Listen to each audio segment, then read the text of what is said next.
एक लोटा जल रोज कहीं प्रतिदिन, जहां पेड़ भी नहीं है मान लो, यहां पौधा भी नहीं, जहां पर पेड़ भी नहीं है पौधा भी नहीं है मान लो, और आपने एक लोटा जल रोज प्रतिदिन एक जगह पर कहीं जमीन पर ले जाकर डालना प्रारंभ करा, रोज डालो, आप थोड़े दिन में क्या पाओगे कि वहां अपने आप कोई ना कोई बीज अंकुरित हो गया। आपने बीज नहीं लगाया, आपने वहां कोई पौधा नहीं लगाया, आपने वहां कोई बीज रोपित नहीं करा, कोई पौधा नहीं लगाया, आपने तो केवल एक लोटा जल भरा और उस भूमि पर ले जाकर रोज डाला, प्रतिदिन डाला। अब प्रतिदिन यदि आपने एक लोटा जल ले जाकर डाला तो वहां अपने आप छोटे छोटे अंकुरित हो जाएंगे, कोई दुर्वा लग जाएगी, घास लग जाएगी, कोई पौधा छोटा छोटा सा दिखने लगेगा। आपने बोया भी नहीं, आपने लगाया, पर वहां अंकुरित हो गया। एक लोटा जल यदि प्रतिदिन कहीं ले जाकर डालोगे भी तो वहां कुछ ना कुछ अंकुरित हो ही जाता है और वहां कुछ ना कुछ पौधा लग ही जाता है।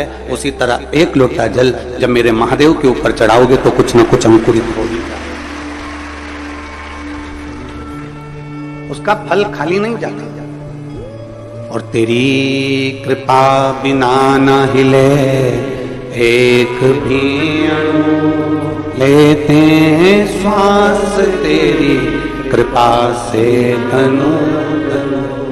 बखान क्या करूं मैं राखों के ढेर का, चपटी भभूत में खजाना कुबेर का। हे गंगाधार मुक्ति द्वार ओंकार तू, भोले ओंकार तू। आयो शरण किया शंभु तार तार तू। हम प्रतिदिन अगर एक लोटा जल समर्पित कर रहे हैं, प्रतिदिन शिवालय जा रहे हैं, प्रतिदिन भगवान शंकर की भक्ति कर रहे हैं, शिव दिए बिना नहीं रहता।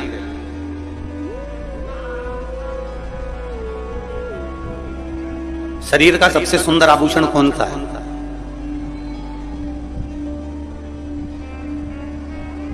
जब जम के बोलो जरा। शरीर का, मनुष्य शरीर का सबसे सुंदर आभूषण कौन सा है? मनुष्य शरीर का सबसे सुंदर आभूषण है इस मुख से श्री शिवाय निकल जाए, उससे सुंदर कोई आभूषण। इस मुख से पंचाक्षर मंत्र नमः शिवाय निकल जाए, षडाक्षर मंत्र ओम नमः शिवाय निकल जाए, राम नाम कृष्ण नाम निकल जाए, इससे सुंदर कोई आभूषण, कोई आभूषण।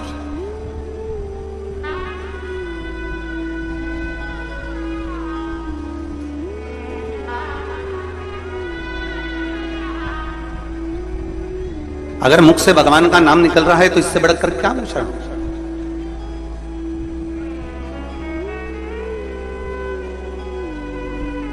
कई लोग कथा को दोष देते हैं कि हम कथा में गए थे, हमारा मंगलसूत्र चले गए। कई लोग कथा को दोष देते हैं कि हम कथा में गए थे तो हमारी चेन चली।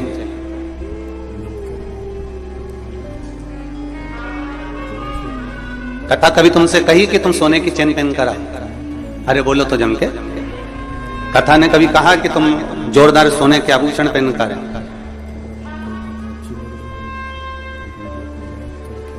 किसी ने कहा कि हमारी चेन चली गई, कोई कहे मंगलसूत्र चले गया, कोई के बैग चले गया, कोई कहे मोबाइल चले गया, पर आज तक ऐसा नहीं मिला जिसने कहा कि कथा सुनते सुनते मेरा दिल चले गया,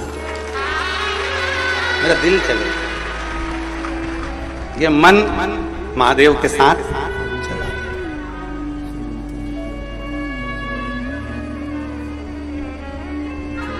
दोष अगर लगाना ही है ना तो तुमको ये दोष लगाना चाहिए कि कथा में मेरा महादेव के साथ मन चले। दोष भी लगाओ तो अच्छा लगाओ, क्या मोबाइल का दोष लगाओ?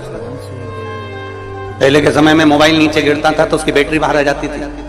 अरे बोलो तो जम के, सही है कि गलत है? आज के समय में मोबाइल नीचे गिर जाता है तो जान बाहर आ जाती है।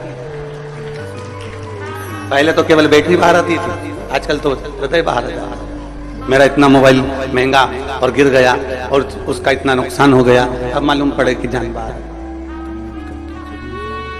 दोष ही लगाना है तो चेन चली गई, मंगलसूत्र चले गया, बैग चले गया, सामान चले गया। अगर दोष ही लगाना है तो कभी कभी दोष ऐसा भी लगाया करो कि मैं कथा में जिस दिन से मैं कथा सुन रही हूँ, 1999 से सुन रही हूँ, चाहे 2000 से सुन रही हूँ, चाहे मैं जब भी कथा को श्रवण कर रही हूँ, जब से मैंने कथा सुनना प्रारंभ करी तब से मेरा मन भोलेनाथ में चला गया। इससे बढ़कर कोई पूंजी मेरे पास नहीं। मेरा हृदय चला गया, मेरा दिल चले गया।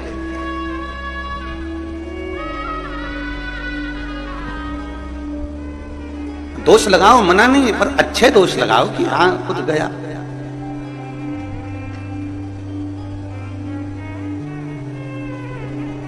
भक्ति, भजन, कीर्तन, मंत्र जाप, नाम जाप अपने भीतर के सुख के लिए होना चाहिए, आत्म सुख के लिए।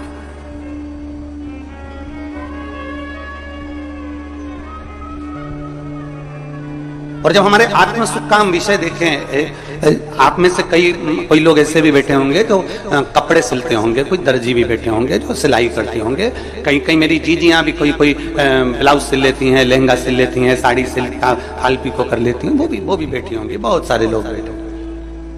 हम जहाँ वहां रहते थे नमक चौराहे पर, तो वहां हमारे घर के 3 घर छोड़ के 2-3 टेलरों की दुकान थी, दर्जियों की दुकान 2-3।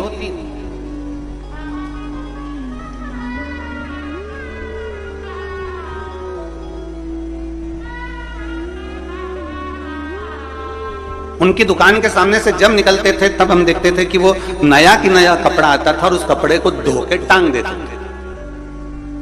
आपने देखा है कि नहीं देखा, हमको नहीं मालूम, पर हम जहाँ रहते थे वहां हमारे घर के पास में 2-3 दुकानें थी और कपड़े को नया की नया कपड़ा, शर्ट का नया की नया कपड़ा, पेंट का उन्होंने पानी में से निकाला और हमने पूछा, भैया ये कपड़ा तो नया है, इसको क्यों धो दिया? ये जितना छोटा होना है ना हो जाए, इसका जितना कलर निकलना है ना निकल जाए, और कलर निकल गया और छोटा हो गया, उसके बाद अगर हम इसको बनाएंगे ना तो फिर ये छोटा नहीं होगा। इसको धो के टांग दिया, फिर ये ना छोटा होगा ना इसका कलर निकलेगा। बस यही वेद व्यास जी कहते हैं, जैसे कपड़े वाला कपड़ा सिलने से पहले उसको धोकर टांग देता है कि इसका कलर नहीं निकले, ये कपड़ा छोटा ना हो, उसी तरह भगवान जन्म देने के बाद आपको शिव महापुराण की कथा में धोकर परमात्मा के चरणों में टांग देता है। परमात्मा के चरणों में ले जाकर गुरु आपको बिठा देता है। पहले सत्संग में, भजन में, कीर्तन में, शिव पुराण में आपको पार्टी में, मतलब इस सत्संग रूपी अमृत में आपको धो देता है और धोने के बाद परमात्मा के पास में छोड़ देता है। फिर उसको मालूम है कि ये छोटा नहीं होगा, छोटा मतलब अहंकार, काम, आसक्ति, वासना, तृष्णा में ये जाएगा नहीं, निचोड़ेगा नहीं, और इसका कलर नहीं जाएगा। कलर से मतलब है कि जो अंदर इसके रंग भरा गया भगवान की भक्ति का, इसके अंदर जो रंग भरा गया राम नाम कृष्ण नाम का, इसके अंदर जो रंग भरा गया भगवान की अविरल भक्ति का, फिर वो मिटने वाला।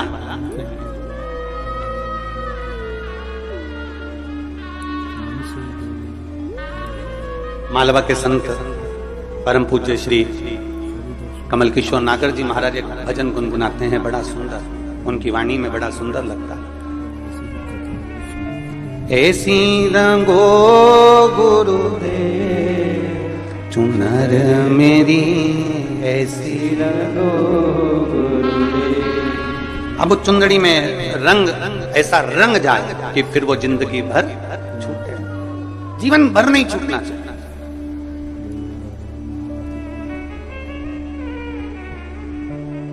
और राम लक्ष्मण भरत शत्रुघ्न हनुमत मेरी चूनर में, राम लक्ष्मण भरत शत्रुघ्न हनुमत मेरी चूनर में, सरयूं जैसी लहरा पाड़े ऐसी रंगो गुरुदेव चुनर मेरी, ऐसी महाराज एक रंग ऐसा रंग जा, और वो रंग साधारण नहीं होना चाहिए। थोड़ी सी धुलाई में अगर रंग निकल जाए तो क्या मतलब, किसी ने तुमसे कहा क्या होता है शिव जी को जल चढ़ाने से, क्या होता है शंकर जी का जल पीने से, क्या होता है भगवान शंकर की भक्ति करने से, मतलब उतने में तुम्हारा रंग छूट जाए तो बड़ी बेकार है। कोई तुमको बार बार कह रहा है कि बेलपत्री खाने से क्या होगा, जल चढ़ाने से क्या होगा, शिवलिंग पर जल चढ़ाकर पीने से क्या होगा, कोई ने कहा और तुम्हारा रंग छूट गया, शिव भक्ति छूट गई, तो व्यर्थ है तुम्हारा भजन, व्यर्थ है तुम्हारा कीर्तन, व्यर्थ नाम है।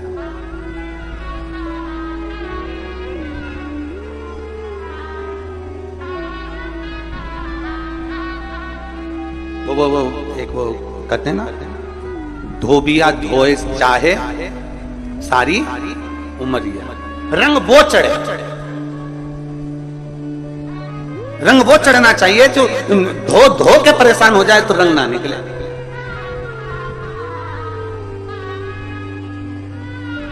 कपड़ा थोड़ा सा सस्ता रोए बार बार और महंगा रोए एक बार। कपड़ा अगर जोरदार लिया है ना तो उसका कलर नहीं निकलेगा, और अगर कपड़ा ऐसा ही ले लिया तुमने कि हाँ साहब हमें तो दे दो, हमें तो मेहमानी में देना है, हमें तो चढ़ाना है, जैसे कई माताएं होती है ना जब भागवत सुनने जाती हैं, अब यहाँ शिव पुराण पे तो कोई साड़ी वाड़ी का तो कोई क्रम ही नहीं रहता, माँ तो शंकर भगवान की कथा में कहा साड़ी वाड़ी का लफड़ा। भागवत जी में जब साड़ी चढ़ती है तो माताएं पहले घर में जो साड़ी आती है उस साड़ी में से सबसे अच्छी साड़ी होती है तो सास खुद रख लेती है, और अच्छी होती है तो बेटी को दे देती है, और थोड़ी सी वैसी होगी तो बहू को दे देगी, और अगर थोड़ी बहुत भी गड़बड़ निकली तो पैक करके और भागवत जी में चढ़ा दे।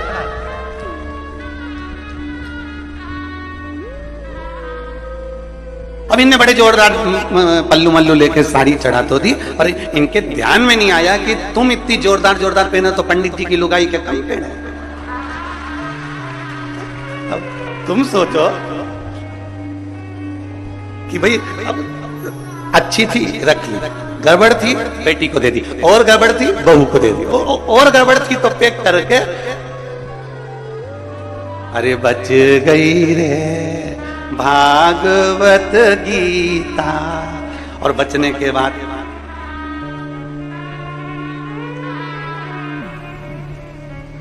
दान का महत्व मालूम है आप लोगों को? दान का महत्व मालूम होना चाहिए। दान का महत्व किसको कहते हैं? जैसा तुम खाओ वैसा खिलाना जानो, जैसा तुम पहनो वैसा पहनाना जानो, जैसा स्वयं के लिए हो वैसा दूसरे को दिया जाए। पर आज के जमाने में लोग दान वैसा नहीं करते। आज के जमाने में दान तो ऐसा करते हैं कि घर में जो कबाड़ा है उसको साफ करना है तो किसी को दे दिया जाए, बस वहां से वहां, वहां से वहां, वहां से वहां चलता जाता है ना। इसलिए मेरे शंकर भगवान को वस्त्र तुम्हारा, आभूषण तुम्हारा, तुम्हारी ज्वेलरी, तुम्हारा धन, तुम्हारी दौलत, तुम्हारी संपदा, तुम्हारी सत्ता, तुम्हारा वैभव मेरे शंकर भगवान को नहीं चाहिए। शंकर भगवान को तो रोज एक लोटा जल चाहिए, क्योंकि जल कभी पुराना नहीं होता। जल जब यूज करोगे तब वो ताजा की ताजा है, जल का प्रयोग जब करोगे वो जल जल ही रहेगा। अग्नि, जल, हवा, पृथ्वी, आकाश कभी बासा नहीं होता, कभी बासा नहीं कहलाता, जल भी बासा नहीं कहलाता, जल जल ही रहता है। गंगा जल को तुम 2 साल, 5 साल, 10 साल, 20 साल, 25 साल पुराना गंगा जल भी तुम्हारे घर में रखा है तो बासा नहीं कहलाएगा। तुम्हारे ट्यूबवेल को खुदवाए हुए, तुम्हारे यहाँ कुआं खुदवाए हुए, तुम्हारे यहाँ बावड़ी लगाए हुए, तुमने जो कुंड खुदवाया, कुंडी खुदवाई, तालाब बनवाया, बावड़ी बनवाई, उस कुएं में जो पानी आता है वो कुआं खुदवाए तुम्हारे सालों हो गए, बरसों निकल गए, पर वो कुएं का जल हमेशा ताजा की ताजा ही कहलाता है। कभी भी पृथ्वी बासी नहीं कहलाती, हवा बासी नहीं कहलाती, जलवासी नहीं कहलाता, अग्निवासी नहीं कहलाता, आकाशवासी नहीं कहलाता। ये सब ताजे की ताजे हैं। इसका प्रयोग जब करोगे, तुम्हारे शरीर में ऑक्सीजन की कमी हो रही है, तुमने तुरंत वायु का प्रयोग करना, ताजा की ताजा है। शिव जी को तुमने जल चढ़ाया, जैसा भी तुम्हारे घर में जल था, जिस भाव में तुम्हारे यहाँ रखा हुआ था, जैसा रखा हुआ था वैसा एक लोटा लेकर शिव जी के पास पहुंच गए। शंकर भगवान ने ये नहीं कहा कि जल बासी है कि ताजा है। दुनिया के लोगों को तुम्हारा लोटा काला दिख रहा है, क्योंकि तांबे का लोटा काला जल्दी हो जाता। दुनिया के लोग कह देंगे बताओ कैसी है, एक लोटा लेकर आती है वो भी गंदा की गंदा है, काला की काला है। परमात्मा तुम्हारे लोटे को कभी नहीं देखता, परमात्मा ये शरीर कभी नहीं देखता, परमात्मा उसका अंदर का जल देखता है, परमात्मा इस शरीर के अंदर का मन देखता है। वो जल देखता है और मन देखता है, उसे लोटे से कोई मतलब नहीं, उसे शरीर से मतलब नहीं कि तुम कितने सुंदर हो, उसको शरीर से मतलब नहीं कि तुम्हारी सुंदरता कितनी है, तुम कौन हो, उसको शरीर से कोई, तुम कितने करोड़पति हो, कितने अरबपति हो, कितने वैभवपति हो, तुम दुनिया के कितने बड़े भी करोड़पति बन जाओ और कितने बड़े भी सेठ बन जाओ, शंकर भगवान रहते हैं शमशान में, जहां सब सबकी शान सम है, उसका नाम सम शान है। वहां सब बराबर हैं। पैसे वाला व्यक्ति मरकर जाता है, वो भी राख का ढेर बन जाता है, और गरीब व्यक्ति मरकर जाता है, वो भी राख का ढेर बन जाता है। पैसे वाला जाता है तो वो भी सफेद चादर में जाता है, गरीब जाता है वो भी सफेद चादर में जाता है। पैसे वाला जाता है वो भी बांस पर बांबू पर जाता है, गरीब भी जाता है तो बांस पर बांबू पर जाता है। अमीर भी जाएगा तो कंधे पर जाएगा, भले उसके यहाँ कितनी भी BMW खड़ी हो, भले उसके घर में कितनी बड़ी बड़ी गाड़ियां खड़ी हो, कितने बड़े बड़े भी उसके पास में ड्राइवर खड़े हो, पर आखिरी सवारी तो कंधा ही होता है। चाहे वो पैसे वाला मरे चाहे गरीब मरे, गाड़ियां सब दरवाजे पर खड़ी की खड़ी रह जाती है। अंत समय परमात्मा के द्वार पर जाना पड़ता है। शिव का दरवाजा है ही ऐसा, शंकर की चौखट है ही ऐसी, शिव का द्वार है ही ऐसा, जहां सबकी शान सम है, उसका नाम सम शान है। वहां कोई बड़ा नहीं, कोई छोटा नहीं, जो आया उसकी दृष्टि में सब बराबर हैं। बस वो तो तुम्हारे ऊपर का सुंदरता नहीं देखता। आप कितने अच्छे कपड़े पहने उससे मेरे शंकर जी को कोई मतलब नहीं है। आपने क्या पहना मेरे बाबा को उससे कोई मतलब नहीं है। आपका लोटा कैसा हो रहा है मेरे बाबा को उससे कोई मतलब नहीं है। बाबा तो ये कहता है कि तेरे लोटे में जो जल है मुझे उससे मतलब है, और तेरी इस काया के अंदर जो तेरा मन है मुझे उससे मतलब है, बाकी का किसी चीज से मुझे मतलब नहीं। क्या करूं, क्या करूं उस लोटे का? अब मालूम पड़े कई कई माताएं ऐसी भी होती है कि लोटा तो घिस रही है, साफ भी कर लिया, पर दिल, लोटा साफ कर कर मंदिर में पहुंच भी गई, और पहुंचने के बाद अगर वहां मंदिर में झगड़ा करे, हट हट थोड़ा साइड दे, मैं नहीं चढ़ाऊं जल, बेलपत्ती चढ़ाई, इतनी देर में दूसरी उठा के ले गई तो आंखें बंद करी थी और गुस्से में लाल हो गई, मेरी बेलपत्ती कौन लेगी? आस पास देखा, अब बता, लोटा तो तूने बहुत घिसा था पर दिल नहीं घिस पाई। अरे सोचना था तेरे को, हो सकता है उससे ज्यादा जरूरत किसी दूसरे को तेरी बेलपत्री की थी, इसलिए लेकर चली। लोटा घिसने से क्या होगा? दिल भी तो घिसो, मन तो साफ करो, क्लीन करो, थोड़ा मन निर्मल करिए। और मैंने तेरे ही भरोसे बाबा, तेरे ही भरोसे हवा बिच उड़ती जावांगी, बाबा डोर हटो छड़ना करती जावांगी। भोले मैं तेरी पदम, शंभू मैं तेरी पदम, हवा बिच उड़ती जावांगी, बाबा डोर अपना मन तो क्लीन करो, मन साफ करो। जरूर तुम्हारे शरीर से परमात्मा को कोई मतलब नहीं है, कोई मतलब, क्योंकि परमात्मा के पास में शरीर जाता ही नहीं है।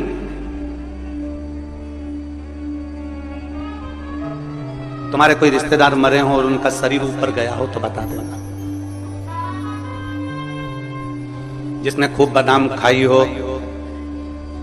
हर हफ्ते ब्यूटी पार्लर गई हो, उसका शरीर भी ऊपर नहीं गया। गया? अरे बोलो तो जन क्या?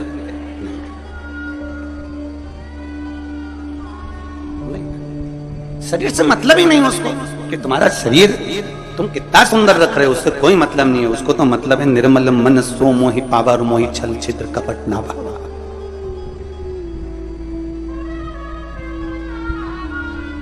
तीन चीजें हैं।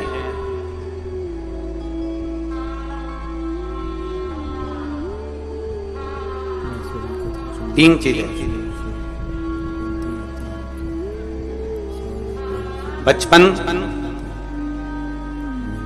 जो निकलता है वो लड़कापन में निकल जाता है, बचपन लाड़पन में निकल जाता है, जवानी अकड़न में निकल जाती है, और बुढ़ापा तड़पन में निकल जाता है। बचपन गया, लड़कपन में निकल गया, छोटा है, अकल नहीं है, बुद्धि नहीं है, चित्त नहीं है, ये नहीं है, वो नहीं है, लड़कपन में निकल गई। जवानी अकड़ में निकल गई, तो मुझे जानते नहीं हो, तो मुझे पहचानते नहीं हो। कभी कभी ये शब्द भी बड़ा सुंदर शब्द है, तो मुझे जानते नहीं हो। एक चौराहे पर जब कोई व्यक्ति किसी की गाड़ी रोक लेता है ना, तो गाड़ी रोकते से ही तुरंत तो मुझे जानते नहीं हो। तो उसने पूछा तुम कौन हो, फिर तुरंत उसने नाम बताया और उसकी गाड़ी बोला छुट्टी की नहीं छुट्टी? अरे जम के तो बोलो, छूट जाती है ना। नाम बताया उसने और उसकी गाड़ी छूट। डॉक्टर को दिखाने जा और भीड़ बहुत लग रही हो, फिर नंबर देने वाले से कहे तुम हमें जानते नहीं हो, फिर नाम बताया। नंबर जल्दी लगा कि नहीं लगा? बोलो जम के तो बोलो। जब गाड़ी पकड़ाती है और नाम बता देने से गाड़ी छूट जाती है, तो फिर अपने को भी ये बात अपने अंदर धारण कर कर रख लेना चाहिए कि गाड़ी को पकड़ा, नाम बताने से गाड़ी छूट गई। तो जब यमराज हमें पकड़े तो हमें भी शंकर का नाम बता देना है, तो हम भी छूट गए। गाड़ी पकड़ी और नाम बताया तो गाड़ी छूट गई, तो क्या वो यमराज के सामने नाम बताओगे तो ना छूटोगे? और अंत समय प्रभु आना पड़ेगा, वचन दिया तो निभाना पड़ेगा। आए ना आए प्रभु कुटुंब कबीरा, अंत समय प्रभु आना पड़ेगा, वचन दिया तो निभाना पड़ेगा। और अंत समय प्रभु आना पड़ेगा, वचन दिया तो निभाना पड़ेगा। जब एक नाम बोलने से गाड़ी छोड़ दी जाती है, तो उस परमात्मा का नाम लेने से श्री शिवाय नमस्तोभ्यम, ओम नमः शिवाय, नमः शिवाय। जब राम नाम, कृष्ण नाम, शिव नाम, परमात्मा का नाम हम जब लेते हैं तो वो यमराज भी छोड़ देते, छोड़ना पड़ता है। मार्कंडे बाबा का चरित्र कथा है। मार्कंडे बाबा को केवल छोटी सी उम्र मिली थी और कह दिया उसके माता पिता ने शंकर जी को पकड़ ले, शिव जी को पकड़ा। आखिरी में शंकर का गुणगान कर रहे थे, नाम ले रहे थे और यमराज आ गया, छोड़ना पड़ा। नाम का असर बड़ा होता है। जैसे ही फोन लगाया, नाम दिया, किसके गाड़ी, नाम सुना, छोड़ दी गई। तो परमात्मा का नाम लोगे तो यम की कैद से भी छूट जाओ।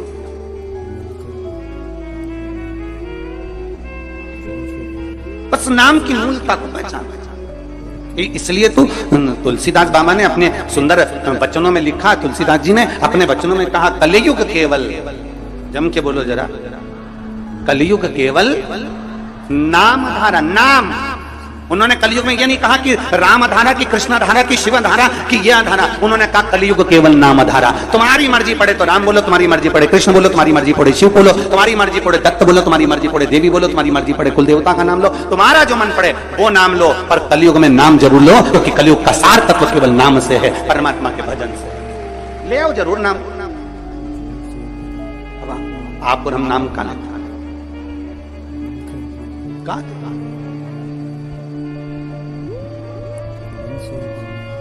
एक पत्र है,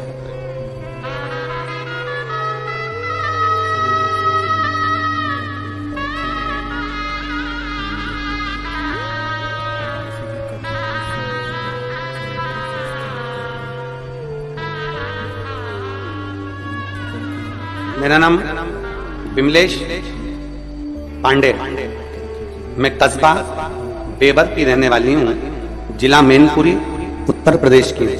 मेरा मोबाइल नंबर ये है, कहीं बैठी हो तो हाथ हिला सकती हूँ। मेरा नाम विमलेश पांडे, मैं कस्बा बेबर की रहने वाली हूँ, जिला मैनपुरी, उत्तर प्रदेश।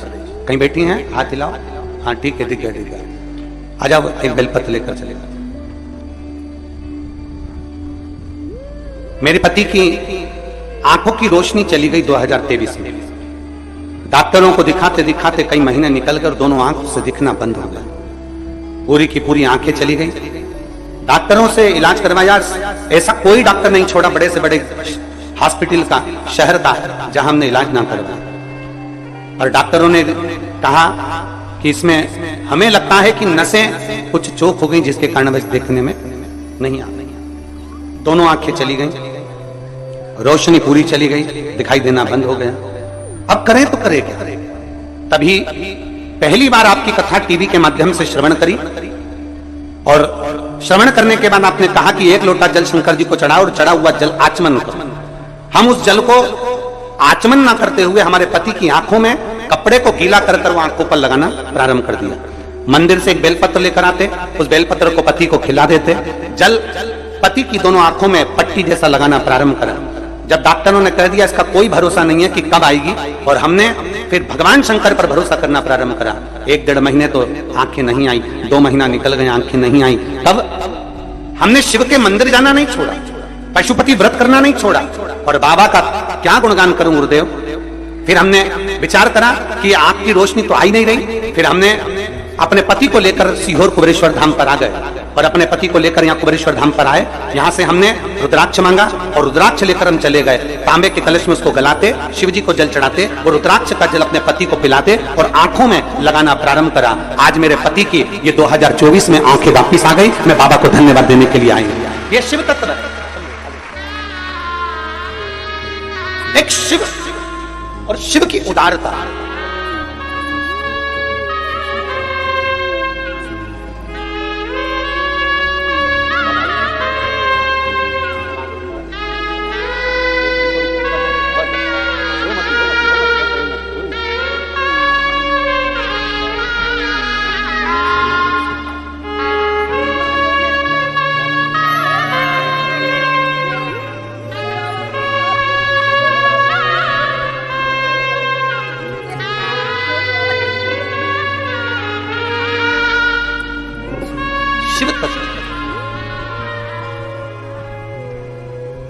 डॉक्टरों ने मना कर दिया था कि आंखें वापस नहीं आएगी।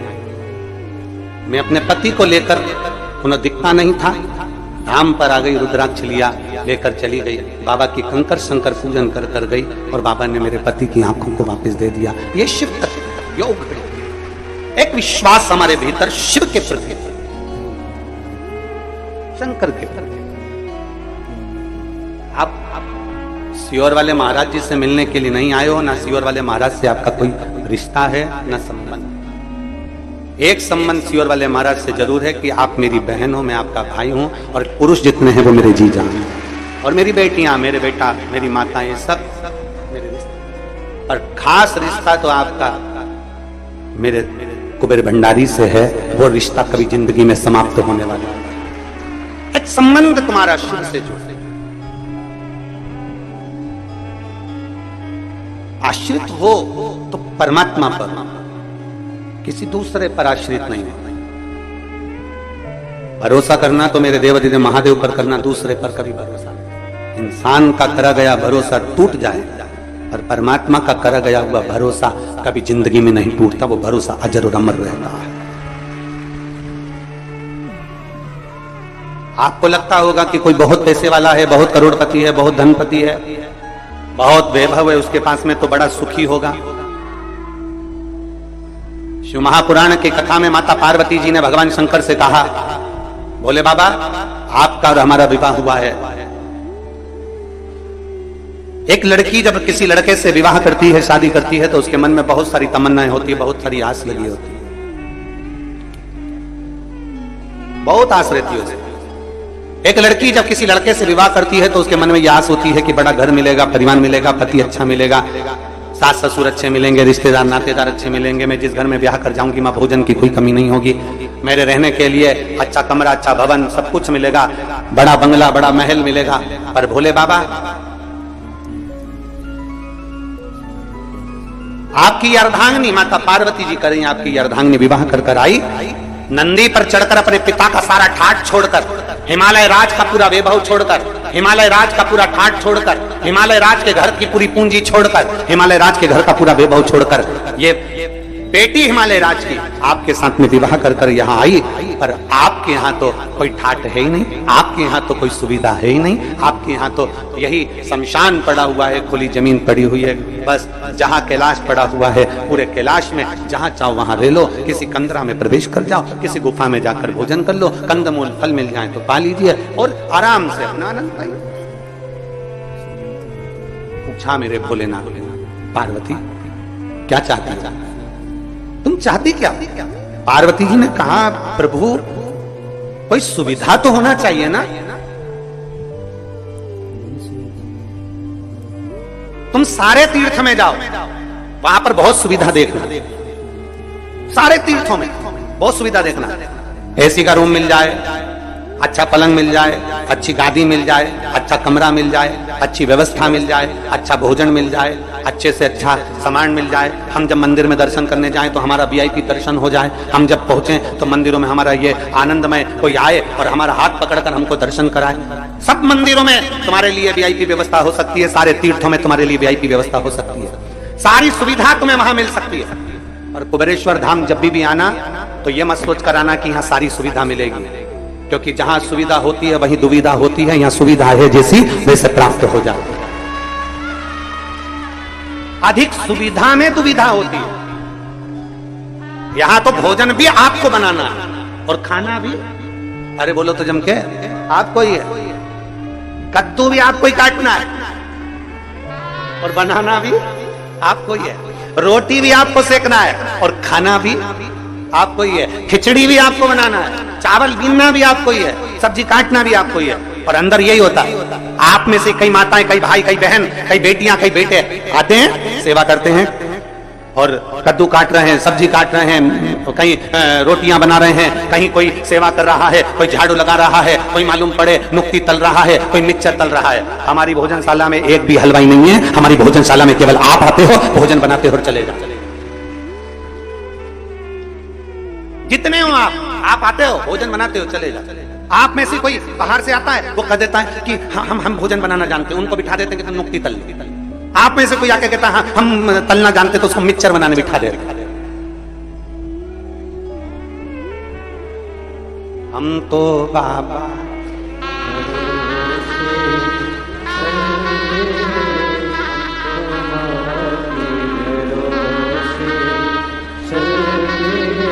अगर सुविधा चाहिए तो यहाँ सुविधा नहीं, क्योंकि सुविधा जिसके पास में बहुत होती है, बहुत वीआईपी कल्चर में जो रहता है, बाद में वही दुविधा में रहता है। क्योंकि मालूम पड़े दरवाजे पर 4 लोग आए और निकल कर तुम दूध तक लेने ना जाओ, किसी को पानी पिलाने ना जाओ, तो घुटने में धीरे धीरे जंग लग जाती है, कमर में जंग लग जाती है, चलते नहीं बनता, फिरते नहीं बनता, काम नहीं बनता। आप में से ये जितने जजमान परिवार बैठे हैं, इसमें एक मुंबई का पंचाल परिवार भी बैठा हुआ है, खड़े हो जरा।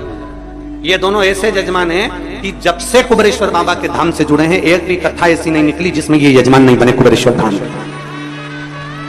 और इन दोनों की आदत ऐसी है कि जैसे ही श्री शिवाय नमस्तुभ्यं बोलने का नंबर आएगा, ये दोनों जमीन पर बैठ जाएंगे और बाबा से विनती एक ही चीज की करते हैं, अगली कथा जब भी हो, बस बाबा अगला जजमान फिर तुझे बनाना।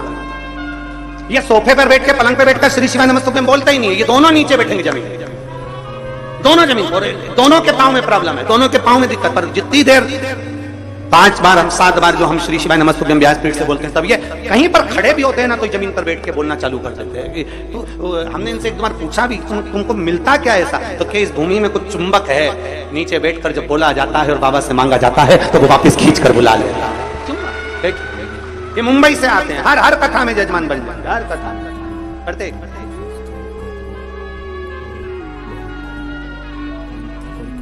यहाँ सुविधा नहीं है। जिसको बहुत सारा राजसी ठाट चाहिए तो वो अपने घर से, अगर किसी को लगता हो कि हाँ हमको ये वीआईपी व्यवस्था चाहिए, तो अपने घर से एक बढ़िया गाड़ी तैयार करे, उसमें पूरी व्यवस्था लेकर पहुंचे। पर बाबा के यहाँ पर तो केवल एक चीज मिलती है, यहाँ कंकर और शंकर के सिवाय कुछ नहीं, केवल कंकर शंकर, केवल कंकर शंकर। जमीन पर सोगे, अपनी पन्नी बिछाओ, अपनी दरी बिछाओ, अपना ओढ़ो, अपना सो, क्योंकि आपका अपना ये कथा का पंडाल नहीं होता। ये कथा का पंडाल नहीं है। जब आप बाबा के धाम पर कथा सुनने के लिए आते हो, तो हम तो ये मानते हैं कि जैसे कोई पूर्व के समय में तीर्थ करने जाते थे, अपनी दरी, अपना सामान, अपना बर्तन लेकर जाते थे और बैठकर तीर्थ करते थे, बस बाबा के धाम में वैसे आओ, अपना तीर्थ करो, अपना आनंद करो, बाबा से गुणगान गाओ और बाबा से प्रार्थना करो और चले जाओ। फिर वो धीरे धीरे धीरे धीरे धीरे धीरे तुमको कैसे बुलाएगा, कितने ठाठ से बुलाएगा, ये उसके ऊपर निर्भर करता है। कितने ठाठ से बुलाएगा ये उसके, जैसे भी आदरणीय विधायक महोदय कर रहे थे, पहले हम आए ट्रेन से, ऑटो से, फिर बस से, फिर गाड़ी से, फिर बाबा ने कृपा कर बुलाया। ये शिव भक्ति। वो कैसे बुलाएगा वो आपके ऊपर निर्भर करता है। आप में से कई माताएं ऐसी बैठी है जो एक बार नहीं कई बार बाबा के धाम आ चुकी, हर 2-3 महीने में आ जाती, हर 1 महीने में पहुंच जाती, बाबा के धाम पर आकर अपनी सेवा करी, चाकरी करी, झाड़ू लगाया, पोछा लगाया, बर्तन भांडा साफ करा और बाबा से विनती करी, हम तो बाबा के सुविधा में दुविधा। आप जितनी सुविधा में रहोगे उतनी दुविधा में रहोगे, जितनी सुविधा में रहोगे। तुम देखो जितनी सुविधा में तुम रह रहे हो, एसी का रूम, डनलप का गद्दा, वीआईपी ट्रीटमेंट में रह रहे हो, उसके बाद में भी कमर में दर्द है, सारे डॉक्टरों का वीआईपी इलाज चल रहा है तो भी तकलीफ पे तकलीफ चल रही है, मतलब सुविधा में दुविधा है। और जिसको सुविधा में दुविधा लग रही है उसको स्मरण करना चाहिए कि आओ बाबा के धाम, थोड़ी मेहनत करो, थोड़ा परिश्रम करो, नहीं ना।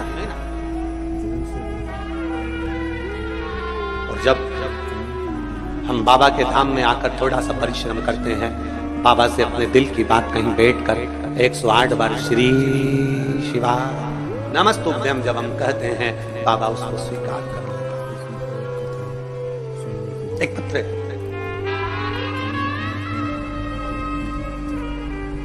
मैं देवेंद्र सिंह, गांव खेरखेड़ा, जिला झालावाड़, राजस्थान का निवासी हूं। कहीं बैठे हो तो हाथ हिला सकते। मैं देवेंद्र सिंह, गांव खेरखेड़ा, जिला झालावाड़, राजस्थान का निवासी हूं। दोनों हाथ हिला दो एक बार। आ जाओ, एक बेलपत्र लेकर चले आ जाओ। गुरुदेव, मैं 2 साल से इंडियन आर्मी की तैयारी कर रहा था, लेकिन पत्र को आप लोग एलईडी पर या अपने मोबाइल पर या आस्था चैनल पर पढ़ सकते हैं। तैयारी कर रहा था लेकिन किसी ना किसी कारण से असफल हो जाता था। फिर मुझे अपने परिवार वालों ने कहा कि सब भोले बाबा पर छोड़ दे, वो जरूर सुनेंगे, तू मन लगाकर मेहनत कर, क्योंकि गुरुजी कहे कि मेहनत तुझे करना, परिश्रम तुझे करना, मन लगाकर मेहनत कर और सब बाबा पर छोड़ दे। शिव जी पे जल चढ़ाना प्रारंभ कर दे। देवेंद्र सिंह ने जल चढ़ाना प्रारंभ कर दिया, पशुपतिनाथ का व्रत भी किया और सीहोर आए।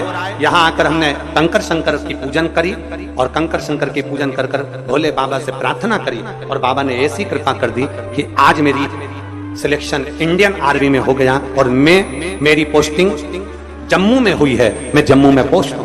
मैं बाबा को धन्यवाद देता हूं। मेरी पोस्टिंग जम्मू में। देवेंद्र सिंह, गांव खेरखेड़ा, जिला झालावाड़, राजस्थान का निवासी। ये शिव तत्व है।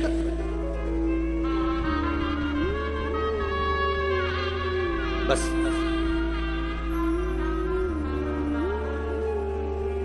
जब आप और हम भगवान शिव के भक्ति में रमे,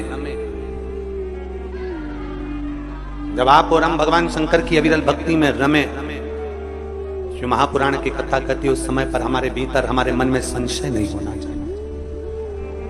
इस पत्र में लिखा कि मेरे परिवार वालों ने मुझसे कहा कि शिव पर छोड़ दे, मेहनत पूरी करना, परिश्रम पूरा, मेहनत पूरी कर, परिश्रम पूरा कर।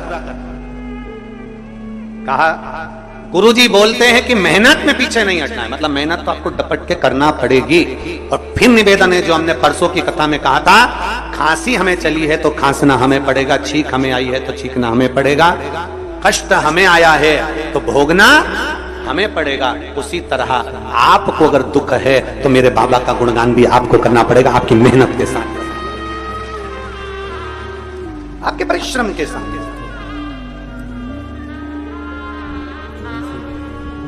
वो कल परसों 2 दिन पहले बोला था, थोड़ी मेहनत हाथ की, बाकी कृपा भोले।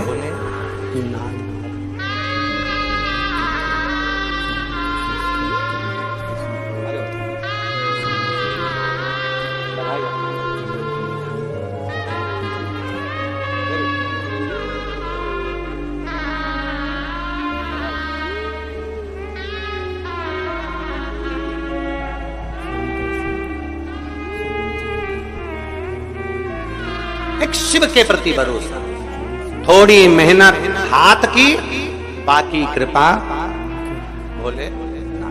मेहनत करो, परिश्रम, पीछे नहीं आ जाए। कोई तुमसे कह दे कि तेरे बस का नहीं है, कोई तुमसे कह दे कि तू नहीं कर सकता, कोई कह दे तुमसे कि तेरी गवर्नमेंट जॉब नहीं लगेगी, कोई तुमसे कह दे कि तेरा इंटरव्यू में तू पास नहीं होगा, कोई तुमसे कह दे कि तू इस सब्जेक्ट में नहीं निकल सकता, कोई तुमसे कह दे कि तू सीए नहीं बन सकता, तब उसको एक बार शिव महापुराण की कथा सुनने का मौका देना और उससे कहना कि इतनी मेहनत कर, दुनिया की चुनौती को अपने दिल में रख और चुनौती को दिल में रखकर उसको उस मेहनत के बल पर आगे बढ़कर नौकरी लगा कर अपनी मेहनत। कैसे नहीं होगा जी, कैसे नहीं?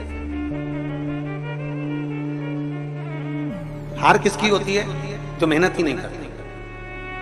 हार किसकी है? जो मेहनत ही नहीं करता। दुकान खोल कर बैठ गया, उसके बाद मन ही नहीं लग रहा क्योंकि इसमें व्यापार अच्छा नहीं चलेगा, व्यापार अच्छा नहीं चल रहा, व्यापार अच्छा नहीं चल रहा, क्योंकि तेरी रुचि नहीं है ना, तो उसमें संघर्ष ही नहीं कर रहा, तो उसमें मेहनत ही नहीं कर रही।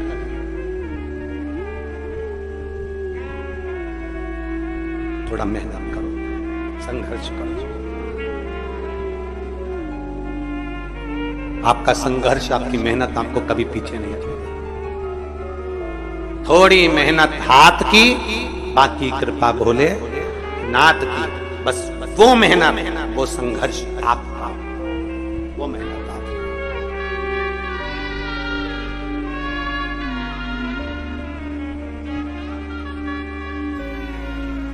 और महाराज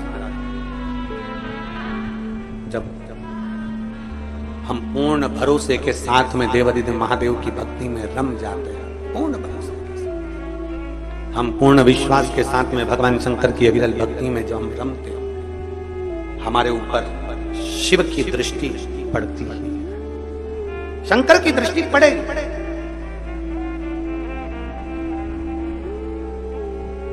आप इतनी सारी माताएं बैठी हैं, आपके साथ अगर कोई बच्चा आया होगा ना, वो बच्चा जहां खेल रहा होगा ना, माँ कथा भी सुन रही होगी ना, तो उसका ध्यान अपने बच्चे पर जरूर होगा। बोलो तो जरा सही है कि गलत है?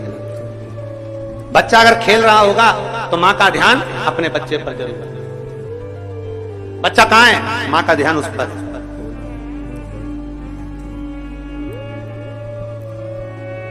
अपने बच्चे पर माँ का ध्यान बना रहता है, अपने बच्चे पर पिता का ध्यान बना रहता है, उसी तरह एक लोटा जल चढ़ाने वाले पर मेरे शंकर का ध्यान बना रहता है, बना रहे। आप शिव के मंदिर में एक लोटा जल चढ़ाने जा रहे हो, शंकर का ध्यान आप पर है, भगवान शंकर का ध्यान आप शिव कथा सुन रहे हो, भगवान शंकर का ध्यान आप पर। सबसे बड़ी भक्ति कौन सी है? मां शबरी अम्मा ने पूछ लिया राम जी से, नवदा भक्ति में सर्वश्रेष्ठ भक्ति कौन सी? नवदा भक्ति में सबसे प्रबल भक्ति कौन सी? नवदा भक्ति में सबसे श्रेष्ठ भक्ति कौन सी है? तो भगवान राम ने कह दिया श्रवणम। नवदा भक्ति में सबसे बड़ी भक्ति है भगवान की कथा को सुनना। जब हम कथा सुनते हैं, परमात्मा कानों के रास्ते से दिल में जाकर बैठ जाता है, हमारा विश्वास पक्का हो जाता है और हमारा दुख अपने आप मिट जाता है। श्रवणम सबसे प्रबल भक्ति है। श्रवणम सारी भक्तियों में श्रेष्ठ भक्ति है श्रवण करना, सुन लेना। और आज के जमाने में सुनने की तो आदत नहीं है महाराज। आज के जमाने में सास कह दी है हम किसी की नहीं सुनेंगे, बहू कह देती है हम भी किसी की नहीं सुनेंगे, बेटा कह देता है मैं किसी की नहीं सुनूंगा, बाप कह देता है मैं किसी की नहीं सुनूंगा, भाई कह देता है मैं किसी की नहीं सुनूंगा, पोता पोती कह देते हैं हम किसी की नहीं सुनेंगे। तो क्या सियोर वाला महाराज सुनेगा?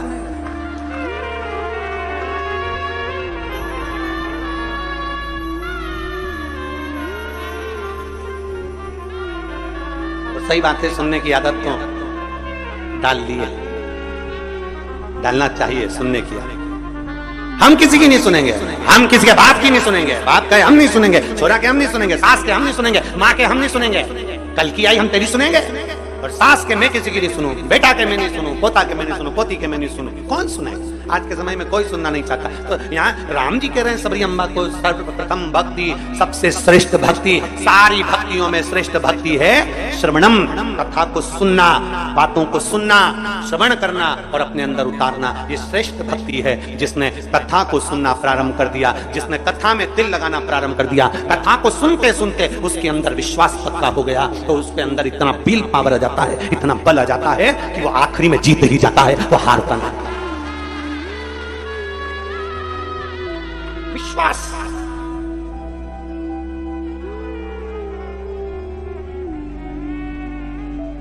सुनो, और बहुत अच्छा लगता है। देखिए सुनने में जो सुख है ना, वो कहीं सुख नहीं है, श्रवण करने अंदर विश्वास की जागृति उत्पन्न होती है।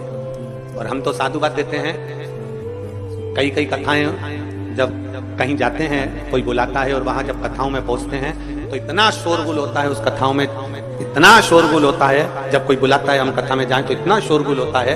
पर आप लोगों को मैं नमन करता हूं कि लाखों की भीड़ आती है। अभी भी देख लो, 1 2 3 पंडाल खच भरे, उसके बाद भी एक सुई भी गिर जाए तो मालूम पड़ जाए, इतने साइलेंट होकर आप लोग कथा को श्रवण करते हैं,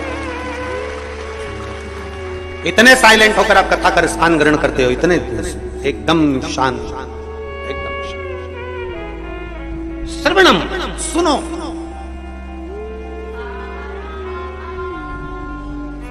जितना सुन सकते हो सुनते हो। जब आप सावन के महीने में 2 लोटा जल महादेव जी को चढ़ाने के लिए जाओ, तब 3 चीजें अपने अंदर धारण करें। पहले नंबर का तो 2 लोटा जल जब घर से लेकर जाओ तो जरूरी नहीं कि दोनों हाथों में लेकर जाओ, एक लोटे के ऊपर दूसरा लोटा रखकर दूसरा हाथ से अगर कोई काम हो, पल्लू लेना हो या कोई कार्य हो तो कर सकते। नहीं तो तुम 2 लोटा हाथ में रख लो और पल्लू डालने में सिर्फ जरा सिर्फ पल्लू, अब वो तुम्हारा लोटा हाथ में, बेचारा वो भेरू पल्लू, ठीक है, थोड़ा और खींचो, ये बात झुका तो पल्लू, वो भेरू ने और खींचा, ठीक है, ये पल्लू हमारा मुंडा में दे दो, अब ठीक है।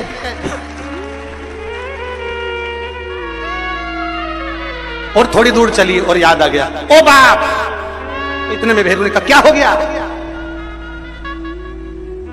क्या हुआ, तुम्हारे फूल माला की पन्नी तो ही रह गई, जरा उठाओ, उठाओ जरा, ये ले, कमर में खोसी दो, खोसे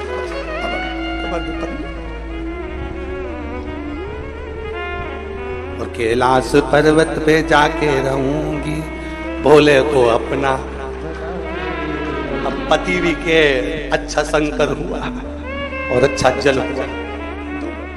निवेदन है, अगर 2 लोटा हाथ में ना तो एक के ऊपर एक लोटा रखकर भगवान की भक्ति धारण करते हुए 3 चीजों में एक चीज जल, 2 लोटा, दूसरा श्री शिवाय नमस्तुभ्यम का जाप पूरे सावन के महीने में से कम 5 दिन ऐसे निकालना कि बेलपत्री के पेड़ की छांव में बैठकर हम श्री शिवाय नमस्तुभ्यम की कम से कम 1 माला जरूर कर लें, जरूर। और मान लो अगर बेलपत्री का पेड़ नहीं मिले, तुम्हारे आसपास में नहीं मिले, तो फिर एक काम करना, शंकर जी के मंदिर की बेलपत्र मिली जाए, उसको सिर पे, हमारे यहाँ कहते हैं आंवले के वृक्ष का, जब आंवला नोमी आती है ना, तो आंवला नोमी आती है और आंवले के पेड़ के नीचे जाकर भोजन नहीं कर सकते, आंवले के वृक्ष के नीचे नहीं जा सकते, तो आंवले के वृक्ष की पत्ती को सिर पे रख के भोजन कर लो, तो कहते हैं कि हजारों अश्वमेध यज्ञ के पुण्य के बराबर, भंडारे के बराबर भोजन प्राप्त हो जाता है। आंवले के वृक्ष की पत्ती, तो वो बेलपत्र भी मस्तक पर बाबा को प्रणाम कर कर फिर वही बेलपत्र का आनंद करते हुए भाव से उस बेलपत्र को मात्र शीश से लगाई लिया ना, मस्तक पर चढ़ाई लिया ना, वो भी भगवान की विरल भक्ति प्राप्त हो अभी। और मान लो बेलपत्र भी ना मिले तो बेलपत्री के वृक्ष की थोड़ी सी मिट्टी अपने मस्तिष्क पर लगाकर, मस्तक पर चढ़ाकर भी हम जाप कर सकते हैं। बेलपत्र के वृक्ष की मिट्टी का भी चंदन हम लगा सकते हैं। चंदन हमने एक बात पहले